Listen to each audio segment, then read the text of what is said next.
Assalamualaikum warahmatullahi wabarakatuh. Pada hari ini, kami akan membentangkan pensejarahan Malaysia iaitu sentrik Malaysia dan sentrik Eropah. Perkenalkan diri kami terlebih dahulu. Nama saya Umi Ala binti Ramli. Nama saya Juni Dayana binti Ramli. Dan nama saya Nur Inta Zulaika binti Zakaria.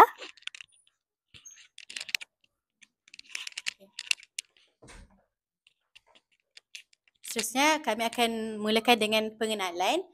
Sentrik Eropah dan sentrik Malaysia merupakan dua cara yang berbeza untuk kita faham, nilai dan menulis tentang sejarah dan budaya di tanah Melayu. Sentrik Eropah menempatkan Barat, terutamanya Eropah, sebagai pusat rujukan yang menyebabkan masyarakat tempatan sering digambarkan mengikut penilaian penulis Barat yang kadang-kadang bersifat berat sebelah dan dipengaruhi agenda kolonial. Sebaliknya, sentrik Malaysia menekankan kepentingan perspektif tempatan dengan menunjukkan pengalaman, nilai dan budaya masyarakat sendiri. Pendekatan ini membantu menghasilkan naratif yang lebih adil dan tepat serta menghargai tokoh sejarah tempatan. Kita perlu memahami kedua-dua sentrik ini supaya ia bukan sahaja dapat mempengaruhi cara sejarah ditulis tetapi juga bagaimana generasi kini memahami dan menghargai warisan serta identiti nasional. Seterusnya kita lihat pada konsep sentrik Barat. Jadi sentrik Eropah, maafkan saya. Jadi sentrik Eropah ni merupakan pendekatan menulis sejarah yang menempatkan Eropah sebagai standard utama kemajuan, rasionaliti dan juga tamadun. Jadi pendekatan ini menganggap tamadun Eropah ini sebagai tamadun yang paling maju berbanding tamadun yang lain. Oleh itu, apabila Barat menulis sejarah negeri jajahan seperti tanah Melayu, mereka menggunakan Eropah sebagai ukuran untuk nilai masyarakat tempatan. Sebagai contoh yang kita boleh lihat, sistem undang-undang Melayu seperti hukum kanan Melaka dibandingkan dengan undang-undang British dan dianggap sebagai kurang moden. Seterusnya, dalam konteks tanah Melayu, sejarah telah ditulis berdasarkan cara pandangan, nilai dan juga kepentingan penjajah Barat. Jadi penjajah sering menulis sejarah tanah Melayu mengikut kepentingan politik dan juga ekonomi mereka. Jadi mereka melihat itu berdasarkan pandangan mereka dan bukannya masyarakat tempatan. Sebagai contoh, British telah digambarkan sebagai pembawa kemajuan melalui pembinaan jalan raya dan juga kereta api. Tetapi tujuan sebenar pembinaan tersebut adalah untuk kepentingan mereka sendiri, iaitu untuk mengangkut biji timah dan juga hasil bumi. Seterusnya, masyarakat tempatan dilihat dari perspektif Barat dan bukannya daripada sudut pandangan sendiri. Jadi, masyarakat Melayu telah digambarkan melalui pengalaman masyarakat Melayu tidak digambarkan melalui pengalaman sebenar mereka. Sebaliknya, melalui apa yang dilihat tentang diri mereka. Jadi seterusnya adalah pendekatan ini cenderung menunjukkan peranan penjajah sebagai pembawa kemajuan dan mengabaikan pencapaian sistem sosial dan juga budaya tempatan. Jadi akibatnya sejarah tempatan sering digambarkan sebagai statik, kurang maju dan memerlukan campur tangan Barat untuk memperbaiki keadaan.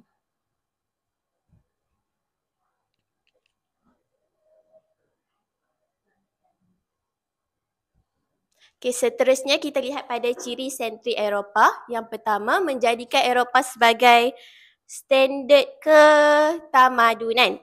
Jadi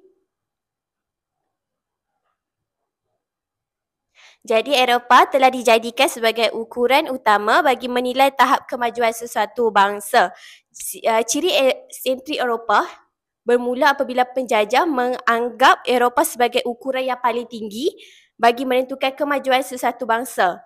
Jadi segala bentuk kemajuan tempatan seperti sistem adat, undang-undang Melayu, teknologi pertanian ataupun hubungan diplomatik akan dibandingkan dengan standard Eropah. Jadi masyarakat Melayu dan juga Asia sering digambarkan sebagai kurang moden dan tidak rasional dan belum mencapai tahap kemodenan masyarakat Barat.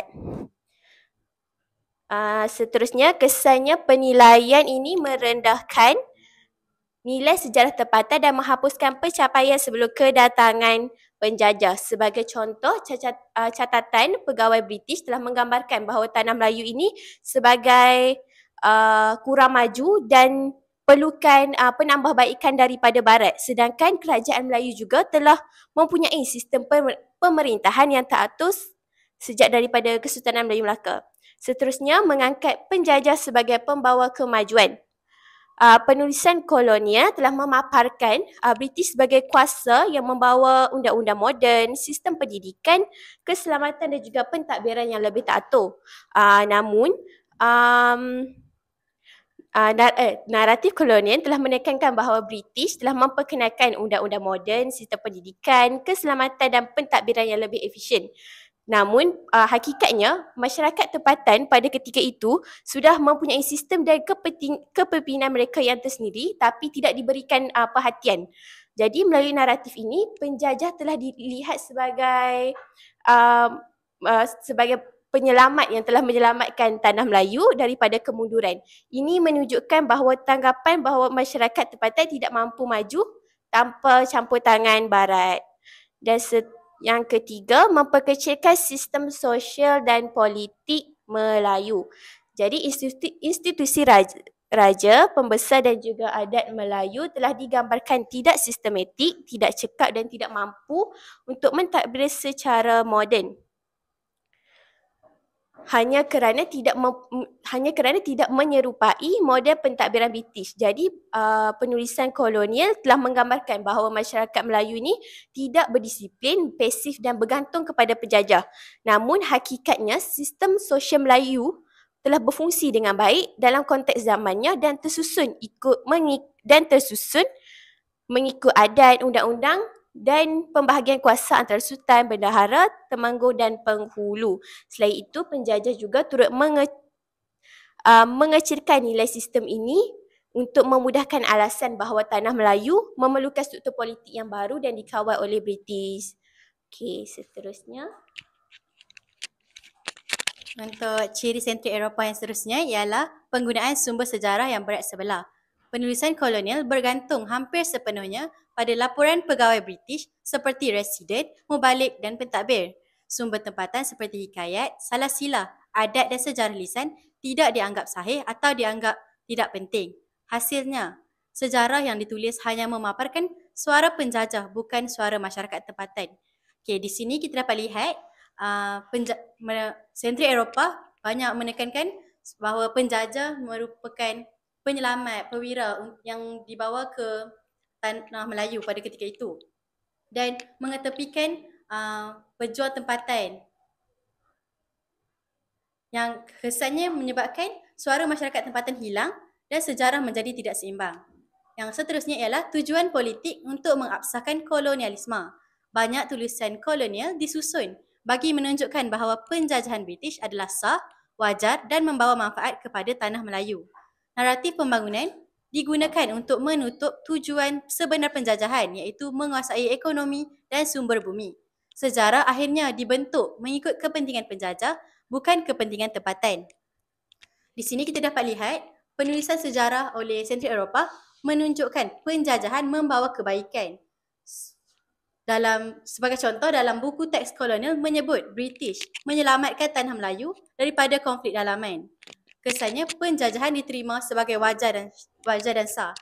Dan ciri sentrik Eropah yang terakhir ialah menggunakan stereotip terhadap masyarakat tempatan. Penulis kolonial sering menyebarkan stereotip seperti Melayu malas, tidak berdisiplin atau tidak rasional. Label-label ini telah diberikan untuk menunjukkan masyarakat Melayu memerlukan bimbingan daripada pihak Eropah. Stereotip ini kemudian digunakan sebagai alasan untuk mengatakan masyarakat Melayu tidak mampu memajukan diri sendiri. Ini mengukuhkan imej bahawa British hanya layak memimpin dan mentadbir. Persepsi negatif ini berlanjutan sehingga kini dan ia juga mempengaruhi diskriminasi sosial.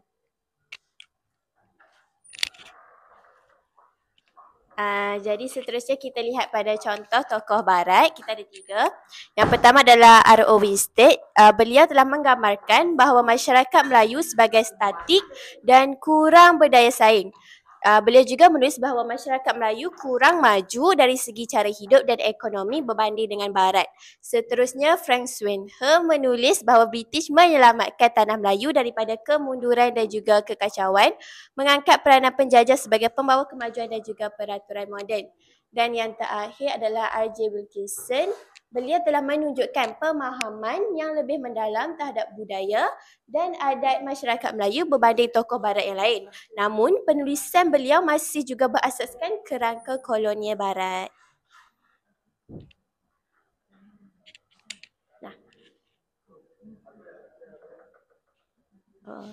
Seterusnya, kita lihat pula pada implikasi sentrik Eropah. Yang pertama, budaya Barat telah dipandang sebagai moden. Hal ini kerana penjajah telah memperkenalkan cara berpakaian, seni, muzik dan etika sosial Eropah sebagai tanda kemajuan. Hal ini telah menyebabkan masyarakat tempatan melihat gaya Barat sebagai satu kemodenan dan lebih bertamadun. Sebagai contoh, dari segi pemakaian, kot, gaun, dress dan suit dipakai oleh golongan elit untuk dilihat moden. Seterusnya, budaya tempatan dianggap ketinggalan zaman ataupun kurang moden.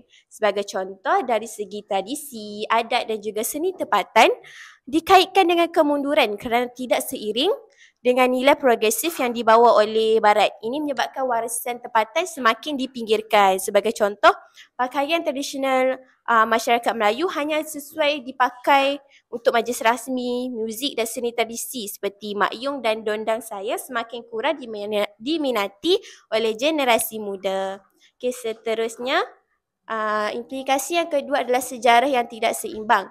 Sebagai contoh, sejarah dunia lebih menonjolkan kejayaan Eropah, iaitu dari segi revolusi industri, penjajahan dunia. Walaupun banyak daripadanya mempunyai menjadikan naratif sejarah seolah-olah kemajuan hanya bermula daripada Eropah. Seterusnya, tamadun bukan Barat telah dipinggirkan. Sebagai contoh, tamadun Asia, Afrika dan juga Amerika Latin telah digambarkan sebagai mundur ataupun statik sebelum kedatangan kuasa Eropah, walaupun kebanyakan daripada tamadun ini mempunyai sistem politik, sains dan juga perdagangan yang maju. Okay, seterusnya.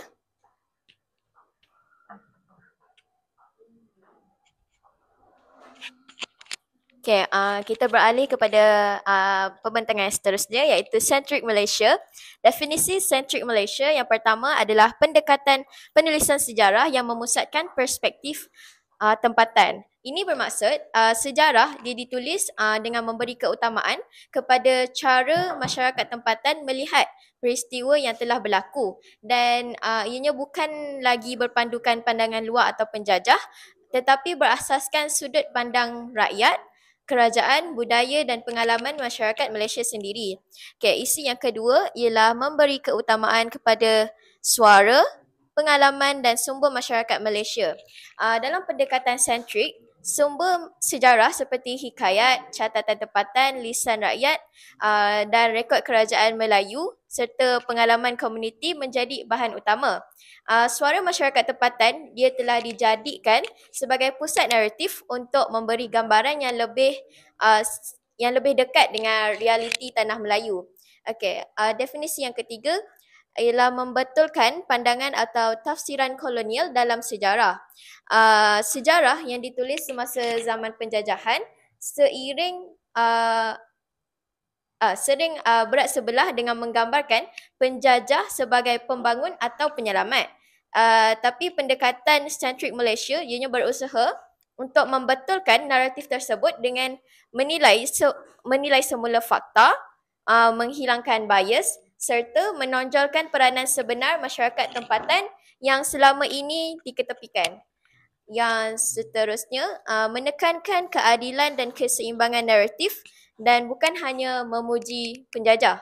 Baiklah, sejarah tidak lagi digambarkan sebagai sesuatu yang dipengaruhi atau dibangunkan sepenuhnya oleh kuasa luar. Pendekatan ini dia memastikan peranan bangsa tempatan diiktiraf seperti tokoh-tokoh Malaysia dihargai dan penulisan sejarah menjadi lebih adil tanpa terlalu mengagungkan penjajah. Dan yang terakhir, membantu memahami identiti dan perkembangan sejarah secara objektif. Baiklah, dengan menulis sejarah dari perspektif Malaysia, Tanah Melayu sendiri, masyarakat dapat melihat bagaimana identiti negara ini terbentuk melalui perjuangan budaya dan pengalaman rakyat sendiri. Dan ini lebih membantu generasi kini untuk memahami sejarah secara lebih objektif, menyeluruh dan bebas daripada unsur berat sebelah iaitu oleh kuasa asing. Baiklah, kita beralih kepada ciri sentrik Malaysia. Baiklah, ciri yang pertama ialah mengangkat salah silah raja-raja, menekankan kepentingan sejarah Kesultanan Melayu sebagai akar tamadun negara dan menghargai institusi raja sebagai simbol identiti, kedaulatan dan perpaduan. Baiklah, ciri ini dia menekankan kepentingan untuk memahami sejarah pemerintahan tradisional di Tanah Melayu seperti Kesultanan Melaka, Kesultanan Perak, Johor, Pahang dan lain-lain. Tradisi kesultanan ini dia menjadi asas pembentukan identiti negara kerana institusi raja bukan sahaja simbol kedaulatan tetapi juga dia melambangkan perpaduan dan warisan. Dan pendekatan sentrik Malaysia ini dia melihat sejarah raja-raja sebagai sebahagian daripada akar budaya bangsa dan bukan sekadar catatan dalam buku sejarah. Baiklah, ciri yang kedua ialah berfokus terhadap isu-isu kemasyarakatan, mengambil kira perpaduan, ekonomi, pendidikan dan nilai pelbagai kaum tempatan dan menyelesaikan masalah berdasarkan konteks tempatan, bukan bergantung pada naratif luaran. Baiklah, sentrik Malaysia.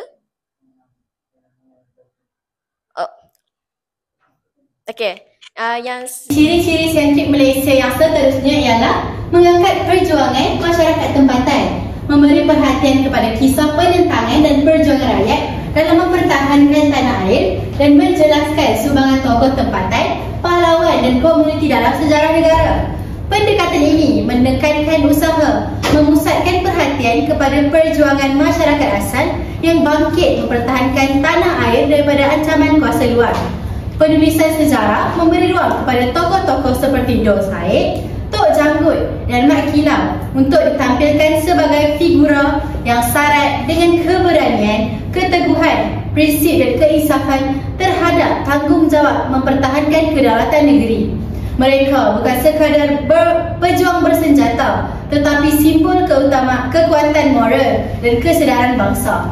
Penekanan sebegini secara tidak langsung menyegarkan semula nilai patriotisme, menyemai rasa hormat terhadap perjuangan generasi terdahulu dan menimbulkan kesedaran bahawa identiti serta jati diri hari ini terbentuk melalui pengorbanan tokoh-tokoh tersebut. Pembaca bukan sahaja memahami fakta sejarah tetapi turut merasai semangat perjuangan yang mengalir dalam sejarah bangsa. Dan ciri sentrik Malaysia yang terakhir ialah bersifat kesusastraan, menggunakan karya sastra, cerita rakyat dan hikayat sebagai sumber nilai dan identiti nasional, dan juga menunjukkan budaya tempatan melalui puisi, prosa dan naratif tradisional. Ciri kesusastraan dalam penulisan sejarah pula memberikan dimensi yang lebih hidup dan bernuansa kepada suatu peristiwa lampau. Penggunaan hikayat, legenda dan cerita rakyat menjadikan sejarah bukan sekadar catatan fakta tetapi naratif yang syarat simbol, emosi dan makna budaya. Hikayat Hang Tuah misalnya bukan hanya menceritakan kehebatan seorang laksamana tetapi mengangkat nilai kesetiaan, keberanian dan digabungkan dengan peristiwa sejarah. Pembaca dapat merasai denyut nadi masyarakat lampau, memahami cara mereka memaknai kehidupan serta melihat kesinambungan nilai-nilai tersebut dalam budaya masa kini. Pendekatan ini menjadikan sejarah lebih mesra jiwa, mudah dihayati dan membantu mengekalkan kekuatan identiti budaya bangsa dalam jangka masa panjang.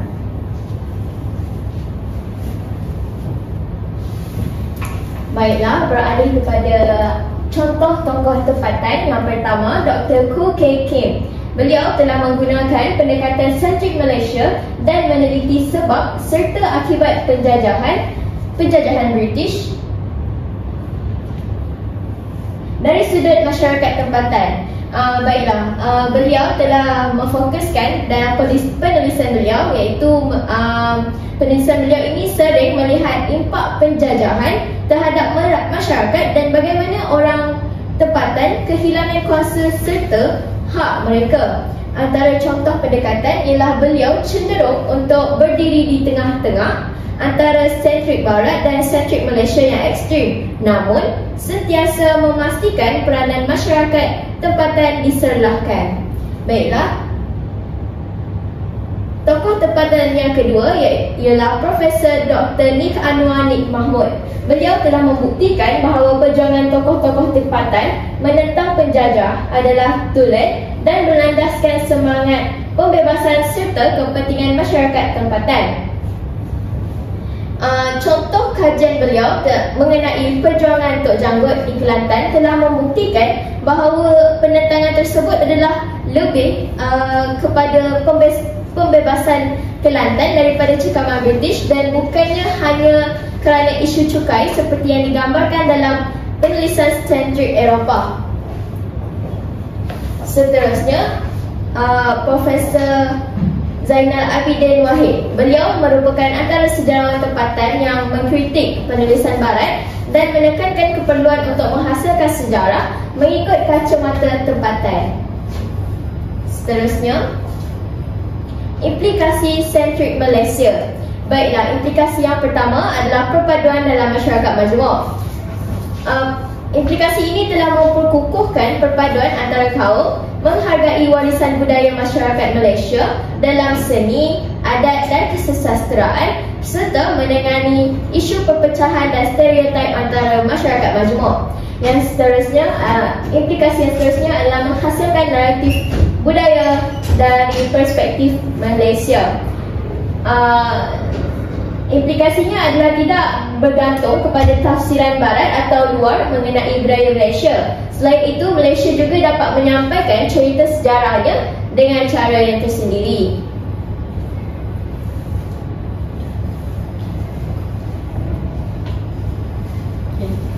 Yang seterusnya, saya akan teruskan dengan perbandingan antara sentrik Malaysia dan sentrik Eropah. Jadi bagi segi perspektif, penulis barat meletakkan barat sebagai pusat rujukan, melihat dunia mengikut nilai, norma dan pengalaman mereka, dan segala penilaian terhadap tanah Melayu dibuat berdasarkan standard barat dan bukan tempatan. Dalam kerangka sentrik Eropah, sejarah tanah Melayu sering ditampilkan melalui sudut pandang yang meletakkan barat sebagai pusat kemajuan, manakala masyarakat tempatan ditempatkan di pinggiran sebagai masyarakat yang dianggap belum bertamadun sepenuhnya. Naratif sebegini membingkai masyarakat Melayu sebagai kelompok yang tidak mempunyai keupayaan politik, ekonomi atau sosial untuk berkembang tanpa pengawasan dan campur tangan kolonial. Cara hidup, adat, tradisi malah sistem pertanian dan pentadbiran tempatan sering ditafsir mengikut standard barat yang tidak selaras dengan realiti setempat. Akibatnya, banyak catatan sejarah menjadi condong kepada naratif penjajah, menampilkan masyarakat Melayu sebagai bergantung kepada orang luar, padahal mereka memiliki struktur sosial dan budaya yang stabil jauh sebelum kedatangan kuasa Eropah. Seterusnya, untuk sentrik Malaysia, dari segi perspektif, menekankan perspektif tempatan, melihat sejarah budaya dan masyarakat melalui pengalaman dan nilai sendiri. Penulisan ini lebih adil kerana kita menghargai konteks sebenar masyarakat. Pendekatan sentrik Malaysia mengambil langkah membetulkan ketidakseimbangan tersebut dengan memusatkan semula suara, pengalaman dan perspektif masyarakat tempatan dalam penulisan sejarah. Tradisi, adat dan nilai tempatan bukan lagi dilihat sebagai ukuran yang rendah, tetapi sebagai kerangka memahami perkembangan sejarah secara lebih tepat dan berakar pada realiti sosio-budaya tanah Melayu. Melalui perspektif ini, sejarah tidak lagi dijelaskan melalui penilaian luaran yang sering tersasar daripada konteks. Sebaliknya, mengambil kira rasional di sebalik tindakan masyarakat, keadaan geografi, hubungan antara komuniti serta dinamika kuasa pada masa itu. Pendekatan ini menjadikan sejarah lebih seimbang, adil dan selaras dengan identiti bangsa kerana ia lahir daripada pemahaman dalaman, bukan dari penilaian yang dipaksakan oleh pihak luar.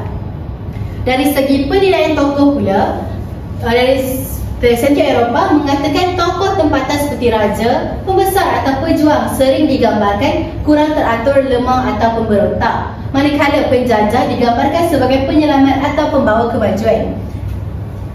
Dalam tokoh-tokoh tempatan biasanya digambarkan melalui lensa yang memihak kepada kolonial. Pejuang seperti Tok Janggut, Dor Said, Yang Tun Antah atau Mat Kilau kerap dilabel sebagai pemberontak, pengacau, kestabilan atau pemimpin yang menolak kemajuan yang kononnya dibawa oleh penjajah. Naratif sedemikian bertujuan menjustifikasikan tindakan kolonial, seolah-olah penentangan tokoh tempatan hanyalah reaksi emosi dan tidak berasaskan strategi atau kepimpinan. Dalam masa yang sama, pihak penjajah ditonjolkan sebagai penyelamat, iaitu pembawa teknologi moden, pentadbiran sistematik dan kemajuan ekonomi. Sedangkan banyak rekod sejarah menunjukkan sebaliknya. Gambaran ini menenggelamkan kepintaran, keberanian dan rasional memperjuangkan tokoh-tokoh Melayu. Jadi dari segi sentrik Malaysia, tokoh tempatan dihargai sebagai pejuang bijak dan berstrategi dalam mempertahankan kedaulatan, maruah dan kepentingan rakyat. Keberanian dan kebiasaan mereka diberi penekanan. Pandangan sentrik Malaysia hadir untuk mengembalikan martabat tokoh tempatan dengan menilai mereka berdasarkan konteks sebenar perjuangan mereka. Tokoh-tokoh ini dilihat sebagai pemimpin yang bijak membaca keadaan, memahami ancaman yang dibawa oleh penjajahan dan bertindak mempertahankan maruah bangsa serta hak masyarakat mereka. Penentangan yang mereka pimpin bukanlah tindakan tanpa arah, tapi suatu perjuangan terancang yang mempunyai strategi, mempunyai alasan politik dan mempunyai asas budaya. Melalui pendekatan ini, tokoh-tokoh Melayu dihargai sebagai wira yang memperjuangkan kedaulatan, bukan penentang kemajuan. Naratif ini sekaligus mengangkat kembali identiti bangsa serta menegaskan bahawa perjuangan tempatan adalah sebahagian penting daripada pembinaan negara bangsa yang kita warisi pada hari ini.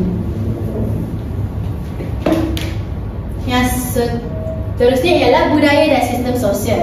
Dari segi sentrik Eropah, budaya, adat dan sistem sosial tempatan sering dilihat eksotik, pelik atau mundur. Sistem adat dan ekonomi tradisional dianggap tidak efisien dan memerlukan intervensi barat. Sebaliknya, sentrik Malaysia melihat budaya dan adat tempatan sebagai aset penting, logik dan sesuai dengan konteks sejarah serta geografi. Sistem sosial dan ekonomi dihormati kerana menyokong kestabilan masyarakat. Yang seterusnya adalah perbandingan melalui naratif sejarah. Berdasarkan sentrik Eropah, sejarah ini digambarkan melalui lensa kolonial, iaitu mereka telah memberi kelebihan moral kepada penjajah dan menegaskan kepentingan mereka dalam pembangunan wilayah. Dan selain itu, suara rakyat tempatan juga sering diabaikan. Baiklah, seterusnya sentrik Malaysia dalam naratif sejarahnya telah menekankan pengalaman tempatan dengan memperlihatkan perjuangan masyarakat dan tokoh secara adil. Ianya bertujuan untuk memulihkan suara tempatan dan mengekalkan identiti budaya.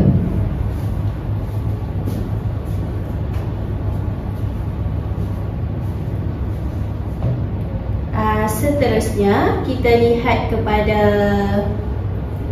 pembangunan ekonomi dari segi sentrik Eropah. Penulis British telah menggambarkan pembangunan ekonomi di tanah Melayu sebagai kemajuan besar yang dibawa oleh mereka melalui jalan raya, landasan kereta api dan juga pentadbiran wang. Sebaliknya, ekonomi tempatan sebelum itu telah dianggap pasif dan memerlukan campur tangan British, manakala pengenalan kapitalisme telah digambarkan sebagai hadiah kemodelan. Jadi dalam naratif Eropah, masyarakat tempatan dilihat tidak mampu untuk memajukan ekonomi mereka sendiri. Sebaliknya, memerlukan campur tangan British untuk membantu masyarakat tempatan. Jadi British juga penjajah juga telah menekankan bahawa segala bentuk pembangunan, sama ada infrastruktur ataupun ekonomi, merupakan hasil bantuan daripada penjajah dan bukannya usaha penduduk tempatan sendiri.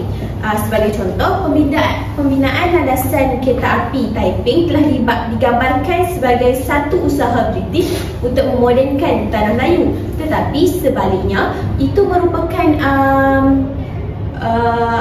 tujuannya merupakan kelebihan kepada British untuk membantu dalam mengangkut biji timah ke pelabuhan dan bukannya untuk kegunaan rakyat. Seterusnya, dari segi pembinaan jalan raya dan juga pelabuhan juga telah dianggap sebagai hadiah kemodenan kepada tanah Melayu. Tapi semua itu telah dibina untuk mempercepatkan ekspor bahan mentah ke Britain dan untuk memenuhi keperluan dan kehendak penjajah. Seterusnya, dari segi sentrik Malaysia, ekonomi tradisional masyarakat Melayu dianggap serasi dengan alam berasaskan keperluan dan stabil. Namun, kemasukan lompong biji timah, ladang getah dan sistem cukai telah dilihat sebagai bentuk penjajahan ekonomi yang menumpukan keuntungan kepada British dan bukannya untuk rakyat tempatan.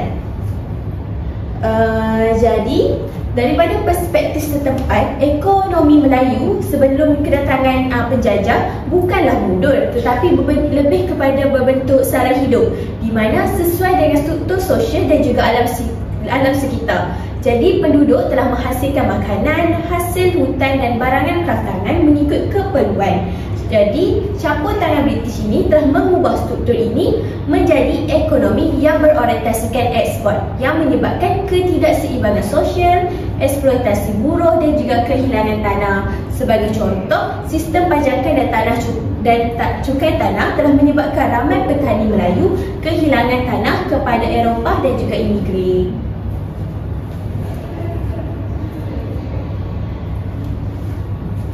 Baiklah, kesimpulan. Secara keseluruhannya, Malaysia sentrik ini dia menekankan perspektif tempatan, manakala sentrik Eropah pula telah mendominasi dengan perspektif barat. Malaysia sentrik dia telah memperkukuhkan identiti kebangsaan, manakala Eropah sentrik dia cenderung untuk menghasilkan bias yang mengutamakan barat dan meminggirkan budaya serta pengetahuan lain. Baiklah, itu sahaja daripada kami. Sekian, terima kasih. Terima kasih.